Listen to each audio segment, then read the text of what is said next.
Welcome to the Brainstorm episode 53. Today we've got Jozef with us to talk GPT Mini, and then the buzz of the town. We'll dive into Polymarket. Jozef, what was the announcement? Why is it important? So last week, OpenAI released GPT-4o Mini, which is a scaled-down version of their flagship model, GPT-4o. The important takeaway here is that it's not only a much smaller, faster model, but it's significantly cheaper than their flagship model, GPT-4o. So GPT-4o costs, on average, $7.50 per million tokens inferenced, and GPT-4o Mini costs about 26 cents on that same metric. So they've released a model now that is less than 5% the cost of their flagship model. And this is really showing that they can compete not just in the realm of large flagship models, but also for these smaller models that are designed to run as cheaply as possible. So, Joseph, what was the, I know we talked about it on Friday, but what was the contextualization saying, if you ran this all out for an hour, what does that roughly come to on an hourly cost basis? Oh, like the equivalent to if you spoke like spoken words for an hour, what that works out to be? No, I think it was like if you just ran, right, it's it's priced per million tokens. Mm-hmm. But if you put in some assumption for how quickly it could output content, it's like was it roughly like $15 to $30 an hour if this was just generating, comparing it to like a human intern type capability. Right. I'm trying to remember off the top of my head. The takeaway from that main headline takeaway is that it dramatically undercuts the price of human labor. If you have an idea for what an intern would cost per hour, or even sort of a general knowledge worker, this will significantly undercut whatever the price that a human could output. Right? If you think a human working over the course of an hour could generate about 3,000 tokens. And our chief futurist did the math on this not too long ago as well. That would cost something like $6 per 1,000 tokens for a human being to produce that over the cost of an hour.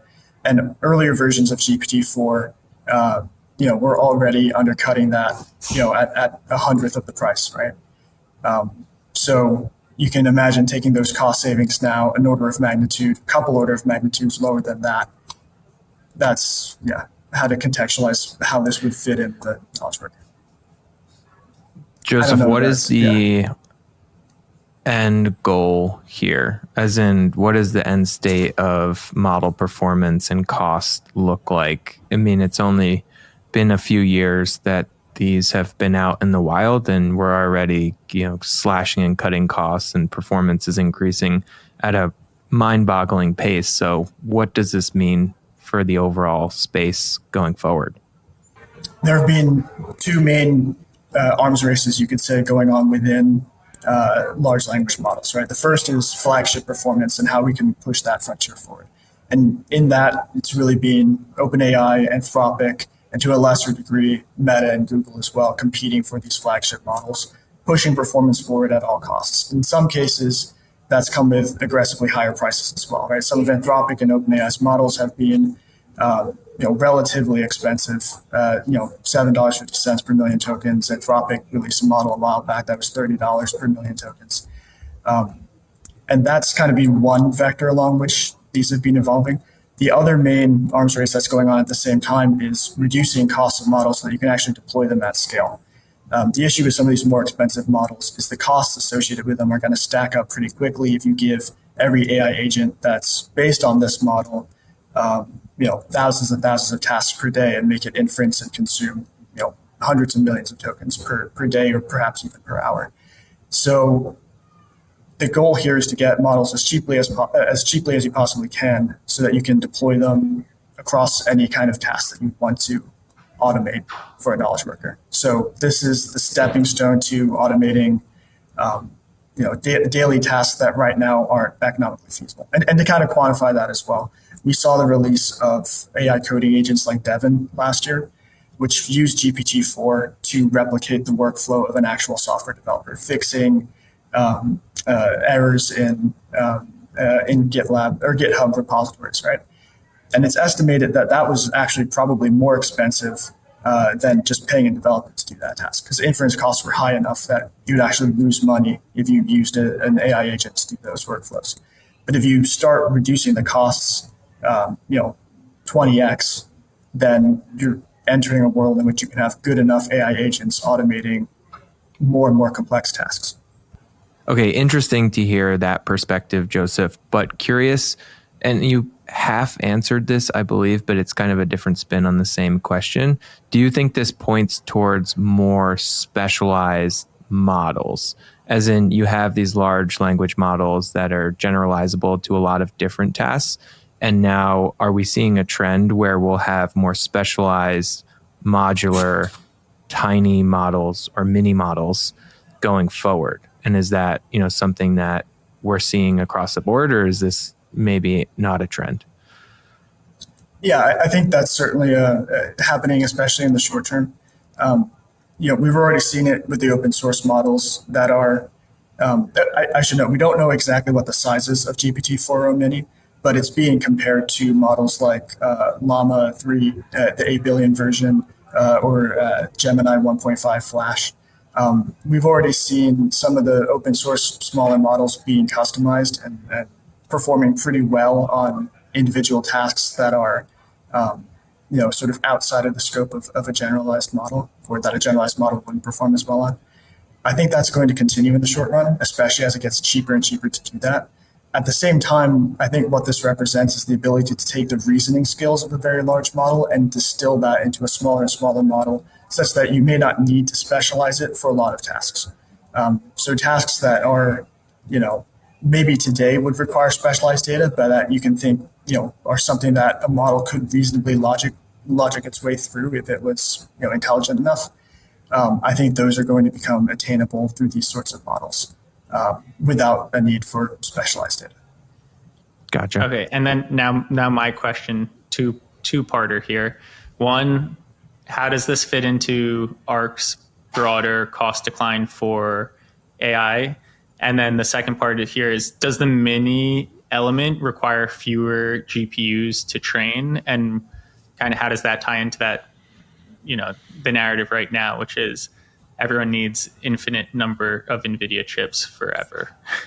Right. So I'll take that second part first, right? Which is, again, we don't know the size of this model, but just based on the cost declines, we can imagine it's much, much smaller than GPT-4o. And that would require far fewer GPUs, like you're saying, to inference or to train specialized versions of the model as well.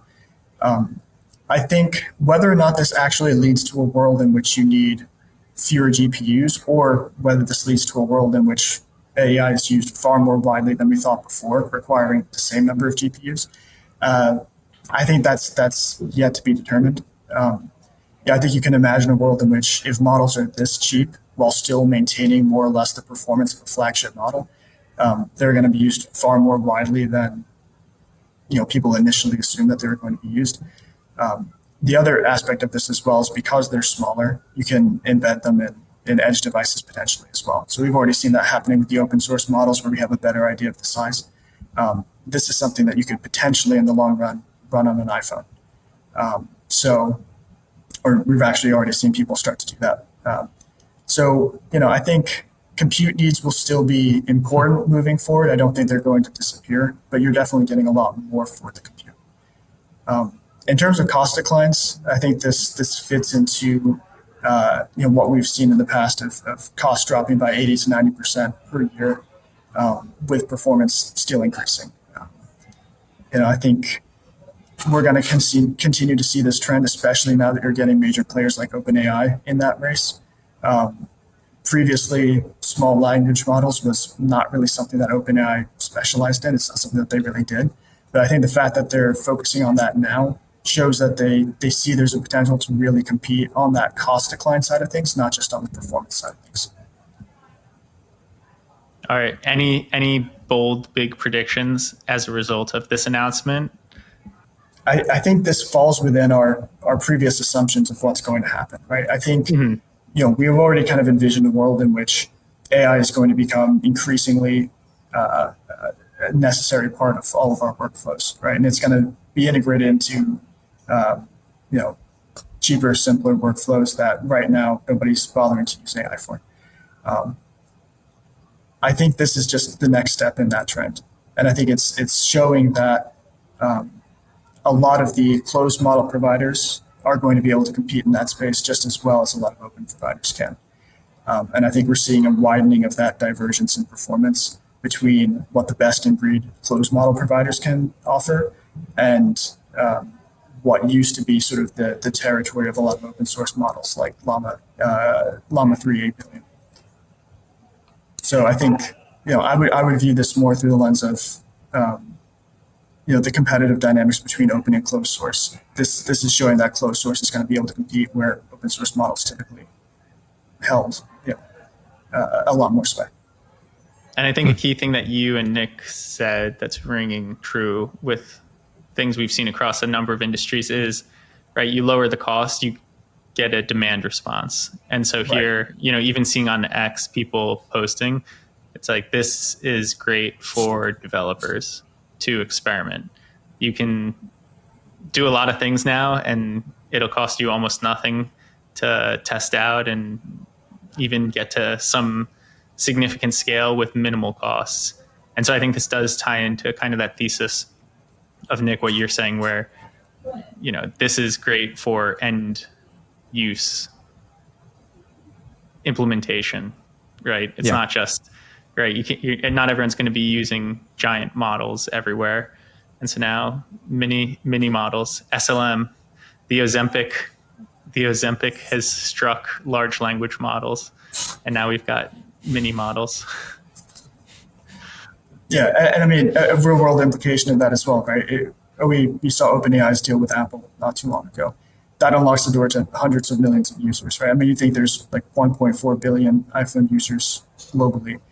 Even if you're only looking at 100 million, 200 million getting access to these models over the next couple of years, being able to run those that much cheaper is a pretty meaningful cost savings for OpenAI, and allows for those sorts of daily use cases as well.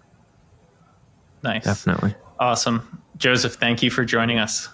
Thanks for having me. Yeah, thank you, Jozef. All right. So speaking of lots of users using new technology, Polymarket, and being touted as the best crypto application because so many people are using it and they don't even know that it's crypto based. Nick, do you remember? I don't even remember what episode when I pitched that we should, at the end of each episode, make a Polymarket bet.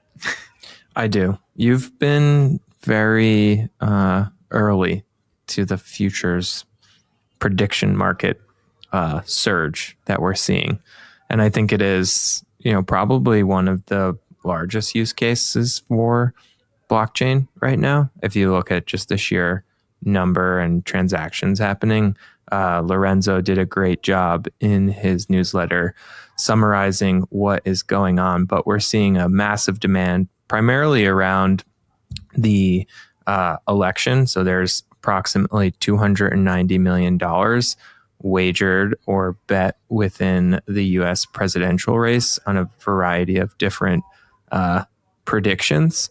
And we're seeing, the number of users and open interest just skyrocket as a result of, ongoing predictions and, certain events taking place in the world. So it's quite interesting. I think, when you get into the nitty gritty of it, it's a market that I don't believe is currently regulated. At least Polymarket is not in the US, but because it's on the blockchain, you have ability to verify and have all of this be open and decentralized in a manner. So if Samurai, and this is kind of the way that I understand how it works, if Sam and I wanted to create a market for, I don't know, Sam, give an example. You're creative.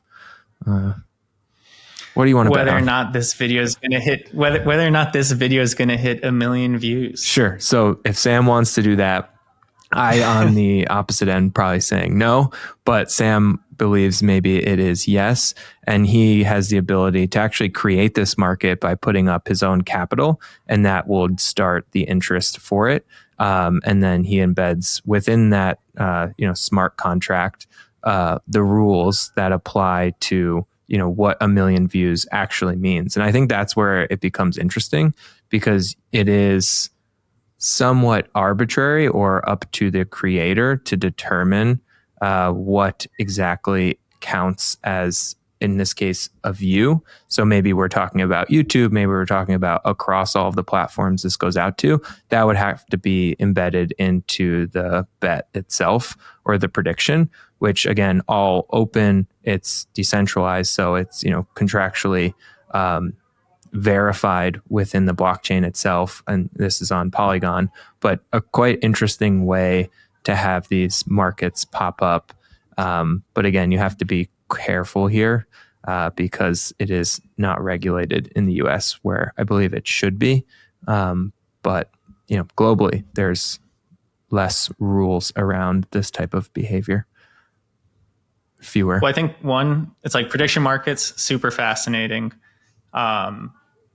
A very interesting way to filter news, right? Especially like once you get to volume where there's actual signal and not just noise, it becomes super. It's like Polymarket paired with X, I think is like a super orthogonal news source to traditional media and an interesting way to consume it. I think you're right. And how you actually define and settle a difference, saying, oh, was this actually settled? I think with the superconducting material, there was like a lot of nuances being thrown around with, how things would resolve based on what and replicability. So super interesting. But Nick, my question to you here is, Polymarket really has taken off and shown its promise because of US elections. Do you think that that's a catalyst, and so now it can carry momentum past the political cycle through November? Or do you think it's more of a boom bust and, it can still carry on, but post political heat, volumes significantly drop off? I probably would argue it's boom bust. I feel like I don't find it as interesting as you or maybe Brett, given your level of interest. Because one, covering the online gambling space, to me, this is, pure as pure as gambling gets in a lot of ways. And there's different ways to define that. But for me, it's, how much are people really willing to wager on different events? I think you can take it to a certain extent, but I think, there's going to be certain events, and this is, why sports betting is so popular. One, because it is largely, very accessible today. But you also have events happening every weekend throughout the globe. How many people are willing to make a market for different, mundane things that are happening? I remember when I think it was the last season of Game of Thrones, but there were prediction markets popping up about, who would end up sitting on the Iron Throne. And I think those are interesting, but, does that really carry a massive market at the end of the day? And then, how many TV shows or movies are you actually willing to truly wager on? And I think, what ends up happening here, because it's unregulated, you absolutely will get bad actors, and you'll have people who have an edge and, understand, what may be happening. Maybe you're in the writer's room, right? Why not put a wager on it if it's not regulated? I don't know if that even is illegal, right? Because this is so, in a way, it's, you're talking about the Wild West, because it's an individual creating a market for themselves. So you don't know what that individual's intent is, or if they have prior knowledge. So I think there's, you need regulation to come in and monitor this type of behavior, because I think it can get out of hand really Nick, fast. Big regulation over there. Well, okay, Nick so I again, regulation. I take my opinion from having looked at the online sports betting market, and regulation, when you have it, it lends itself to actually opening up the market because it embeds a certain level of consumer trust. And if you look at the numbers, once the US adopted better guidelines for how states could regulate, or allowing states to regulate sports betting individually, that opened up a massive market for legalized gambling and protects a lot of consumers from bad actors, bad books. This is people's individual wealth at stake, and you have to be careful when playing in any of these markets. I think someone on Brainstorm on Friday, you have to understand who your counterparty is when you're making these types of wagers. So I am a fan of regulation here. I mean, I think crypto. But the beauty of decentralization is you lower that counterparty risk. But just from other things from Brainstorm that were brought up that are interesting is, one, not just the signal in the prediction markets themselves, but the signal in what markets are brought to the forefront and where there's volume as an interesting signal. Like where consumer interest lies, and not like, I guess my point was how many markets actually get opened when it's up to the individual. It probably ends up being consolidated into certain types of events. Obviously, political elections, sporting, those are I think all available on Polymarket. And you'll probably get the obscure one here or there, but you'll be able to see very fast how much open interest, because you can see, the dollars at stake. So yeah, it is kind of interesting to see where consumer attention lies in a monetarily. And that's what this provides. Right. And I think I'm bullish the trend of increased financialization of things. Right, like that's kind of what smart contracts allows. And then the other interesting thing we were discussing is, Polymarket clearly getting a lot of coverage here, but the markets are still small on a relative basis. And so is there potential for someone to sway the Polymarket markets to almost do a self-fulfilling prophecy type thing where maybe they lose money short term, but it's enough to influence an event outside of the market? Which goes back to my point of why you need regulation, because I think actually, blockchain, yes, it allows for this to be available, but it doesn't mean you can't have overarching regulation on new financial mechanisms. I mean, at the end of the day, it's pretty well understood the mechanics behind how this works. As in, you're placing a wager. It's if anyone is listening to this, use the market itself. You're placing a wager. It shows up in a dollar value anywhere from, I think it's 1 cent to $1. So if you're buying something and you're saying, yes, this video will reach 1 million, and you place the wager at 50 cents, the most upside you can get is 100% return. So 50 cents to $1. And so you can kind of understand exactly how this is, the mechanic of it is working. So I think what's unique about it being on the blockchain is it does just allow, it democratizes the availability of being able to open up the market, which is both good and bad. All right, there you have it. We'll see what happens as the election cycle comes and goes. Here's a Polymarket. Yeah, it'll be interesting. Bet. Does this end up getting regulated, or do regulators go after this type of behavior because of what it could do? By make the market make the market look, right? That's the whole point. Talk is cheap. Sure.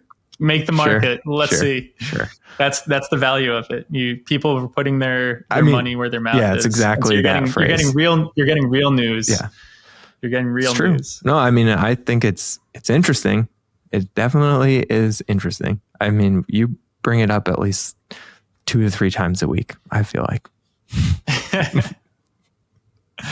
All right. We'll see everyone next week. All right. See ya. If this does get to 1 million views, then maybe Nick will buy me ice cream or something.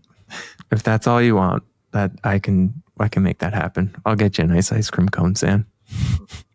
Sounds good. All right. Sounds good. See you, everyone.